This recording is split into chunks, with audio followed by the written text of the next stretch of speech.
iku nga pushteti me mënyrë të shpruar në kuptimin e fjalës, edhe në momentin që ndoshta ka qenë presidents me 5 veta, 10 veta duke mbrojtur presidencën, erdhi në pushtet prap, erdhi në pushtet mas 5 vitesh, kur mas 2000, tash edhe datat i kam harruar. Mas 97-s, erdhi prap në pushtet, në 2005 erdhi në pushtet për 8 vite, iku nga pushteti prap, edhe erdhi momenti i non-gratës kur kishte kundra partinë e vet, elektoratin e vet, kishte kundra partinë socialiste, pjesën tjetër, kishte kundra Amerikën e ambasadën amerikane, kishte kundra Evropën. Domthon, ky person që sot është kryetar i Partisë Demokratike, ato kurba televizës, domthon, erdhi momenti që e kishte pothuajse këtë globin kundra. Edhe ndoshta më keq ka qenë tani sa atëherë, se tani s'kishte ndodhur ndonjëherë që të hiqej sanksionimi. Ai do më doli në konferencë shtype, tha që unë do hapi luftë me Amerikën, me shtetin me Antony Blinken, me shtetin më të fuqishëm botë. Edhe në një bisedë që pata bisedu me Elez Beberaj njëherë, Elezi tha që Sali Berisha ka përdalë si për ujtë prapë. Sikur e njoh unë atë person, domthon, mënyra se si njoh, ai ka përdalë, domthon, ajo ishte pika më e dobët, pika më e ulët në kuptimin e fjalës në karrierën e tij politike, kur Shtetet Bashkuara sankcionojnë mos me dhënë vizën, kur Evropa të njëjtën gjë, kur partia jote është e përçamur në dy krah, domthon një krah që shkon ke Lulzim Basha dhe pjesë tjetër që akoma besojnë te leadershipi jot, por prap se prap e drejta fiton. E drejta fiton në kuptimin e fjalës, sikur se thash, sikur se dihet faktikisht, nuk ka qenë non grat, po themi, e bazuar ke fakte 100% fakte që Sali Berisha ka rrezikuar interesat kombëtare të Shtetit Amerikan ose ka minu demokracinë në Shqipëri. Kështu kam menduar unë, edhe si duket tash, ajo administrata amerikane ja kanë heq të drejtë, domthon ja kanë dhënë të drejtën për me ardhmë në Shtetet Bashkuara të Amerikës. Duke marrë gjitha këto parasysh që flas, mosha e doktorit është në një moshë, domthon që nuk ka shumë mundësi, se më thonë, jo se njerëzit shkojnë edhe 100 vjeç, po vetë fakti që ka kalu 81 vjeç, domthon nuk e besoj që do kishte qenë edhe ke rifreskimi i Partisë Demokratike dhe këto gjërat e ndikon edhe ke elektorati. Është mirë që me këtë që arriti Berisha, domthon që e çoi atë personalitetin, atë autoritetin e vet në vend, me thonë të shih, është koha që unë do largohem me dignitet, edhe hapi Partinë Demokratike, edhe ta marrin pjesa e rinis, të ndryshoj komplet ai stili i Partisë Demokratike, të bëhen prumje treja, gjitha me meritokraci, se pos arritet me u bë kjo, Shqipëria prapa ashtu ka përshku, domthon tranzicion. Asnjëherë s'kena për të arritë me konsolidu si shtet. Se shtetin e bën njerëzit, e njerëzit janë të pozicionuar me ide nga e majta, ose nga djatha, ose nga qendra. Kjo është reale në këtë botën, edhe kjo është reale në Shqipëri. Sa drejt lutem diçka në Shtetet Bashkuara këto ditë që kur ne kemi folur për të fundit, ka pas më reagime? Po, edhe mediat e huaja kanë për të lodhur me njëjtën gjë. Nga zyrtar, nga eksponent, nga senator, kongresmen. Nuk kam pas, me të drejtën, nuk kam pas shumë kohë me lexu nga këto, ose me ndjek nga këto postimet ose lajmet e senatorëve ose të mediave amerikane, por di një fakt që mediat e kanë përcjell është bëjë honë ndërkombëtar, jo mediat amerikane, po media botërore, ato protestat që ndodhin në Shqipëri.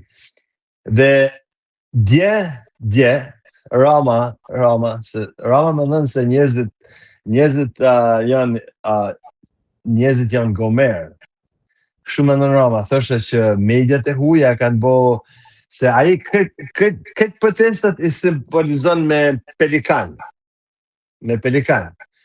Unë të garantoj që ata njerëz që janë dalë në shesh, edhe pelikani është ajo zvërnece është një në arsyet kryesore dhe ajo ishte që e ndezi protestin, por njerëzit qohen, ata njerëz dalin e bërtasin se nuk janë në gjuhë asnjëherë, nuk janë në gjuhë. Aty ke edhe demokratë që nuk janë në gjuhë ndoshta për 35 vite, por njerëzit janë të irrituar me Edi Ramën. Edi Rama duhet me ikë. He has to go. Me hir ose me pa hir. E nëse me hir nuk punon, atë nëse me qetësi nuk bën, atë duhet me forcë.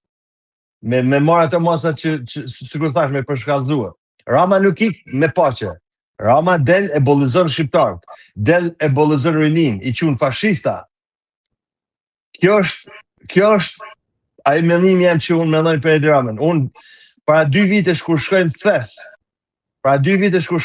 Thes, edhe ja shkatroj resortat. Unë pa ta thonë që pse nuk del një shqiptar me shpëtu tjetër edhe njerëz më hodhen tha si mundesh me fol për kryeministin e një vende. Por çdo gjë ka një kufi. Është një popull që ka dalë kundra një kryeministri, kundra një qeverie që ka vjedh, ka bë korrupsione, ka bë afera, ka shku dhe deke tradhti kombëtare. Unë e quajta dje tradhti, se është tradhti kombëtare, ti kur ke votat e Partisë Socialiste që ke shumicën në parlament, e ti nuk e voton genocidin që ka bërë Serbia në Kosovë, ti je kundra shqiptarëve, je kundra Kosovës, je kundra trojve tua. Kjo është Partia Socialiste. Ta themi edhe ata që votojnë për të këtë do të them.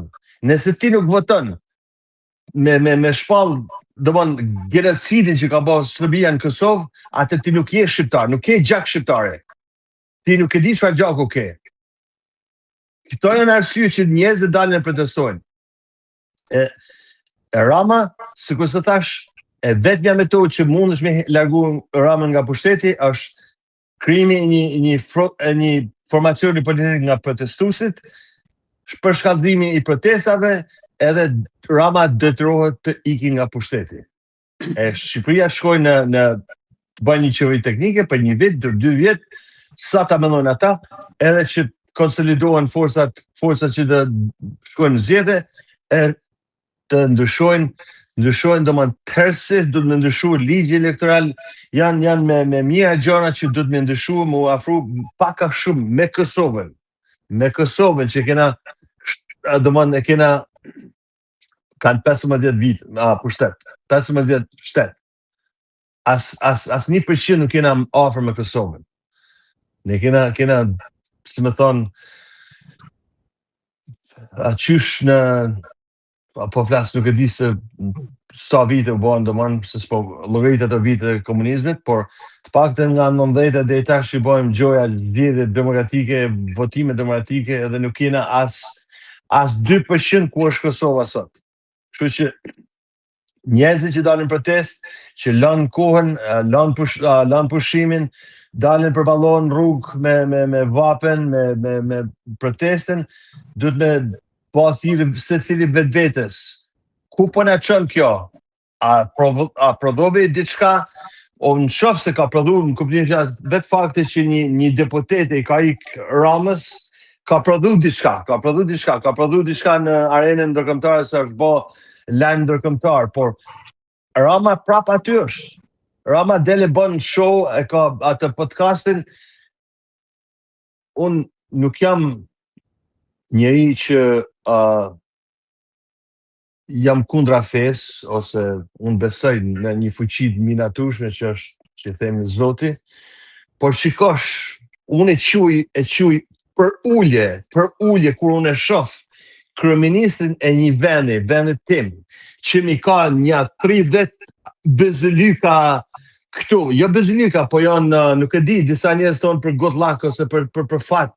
Domthon, mu më duket shumë e përftyrosur kur shoh kryeministin e një vendi që më shkon në tuta, në kule, në takim me lider ndërkombëtar. Unë shoh, domthon, për ulje, për vendin tem kur shoh kryeministin e vendit tem që shkoj për ulet, melonit, ose bën gjeste domthon që janë të pa pranueshme për një politikan, për një kryetar shtetit. Këto janë ato që njerëzit dalin sot e protestojnë, se rinia i kupton, e shohin rinia që jetojnë në Amerikë që ti nuk mundesh me prek dikon shpinë.